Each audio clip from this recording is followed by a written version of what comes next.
नमस्कार, मैं अभयराज आपका हुनरबाज पत्रकार में स्वागत करता हूं। जांच एजेंसियों के काम करने के तरीके पर सवाल ही सवाल है। हर जांच की आंच सिर्फ सत्ता के विरोधियों तक ही क्यों पहुंचती है, इसका कोई सीधा जवाब कभी नहीं मिल पाया।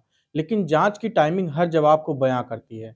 उत्तर प्रदेश में कुलपति विनय पाठक के मामले को लेकर जो सियासी घमासान छिड़ा है, वो तो आपको याद ही होगा।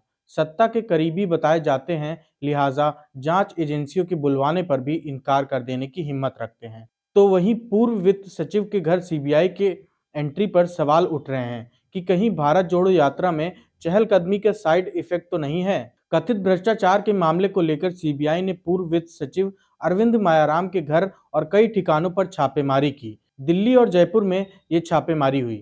जांच में यह भी कहा गया है कि ये करेंसी की छपाई में टेंडर में गड़बड़ी को लेकर ये जांच हो रही है।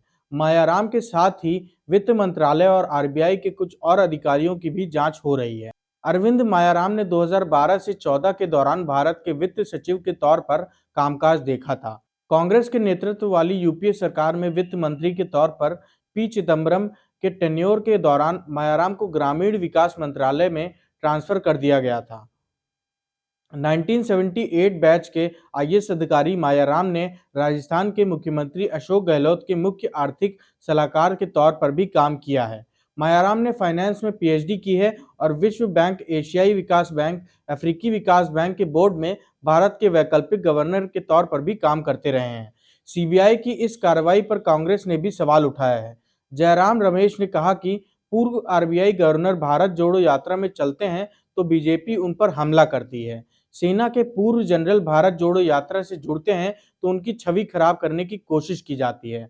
और अब पूर्व वित्त सचिव अरविंद मायाराम के भारत जोड़ो यात्रा में शामिल होने के बाद ये छापेमारी हो रही है। छापेमारी ने सभी कड़ियों को जोड़ दिया है और साफ कर दिया है कि भारत जोड़ो यात्रा के साथ जो भी जुड़ा उससे बीजेपी घबरा गई। सीबीआई की इस कार्रवाई की टाइमिंग पर सियासी संदेह पैदा होते हैं। ये संदेह कांग्रेस के आरोपों को भी सही साबित करते हुए दिखते हैं कि भारत जोड़ो यात्रा से जुड़ने वाले किसी भी पूर्व नौकरशाह, पूर्व सेना के अफसर से लेकर किसी भी मशहूर हस्ती की चहलकदमी से बीजेपी को डर सताने लगा है।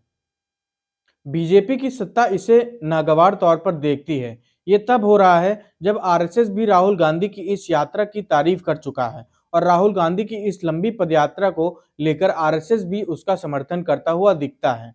ऐसे में बीजेपी की सत्ता आखिर क्यों इस तरह की हस्तियों पर कार्रवाई करती है और क्यों एजेंसियों की टाइमिंग एन उस वक्त पर की जाती है जब वो किसी न किसी तौर पर सत्ता के विपक्ष के साथ जुड़ते हुए दिखते हैं। धन्यवाद।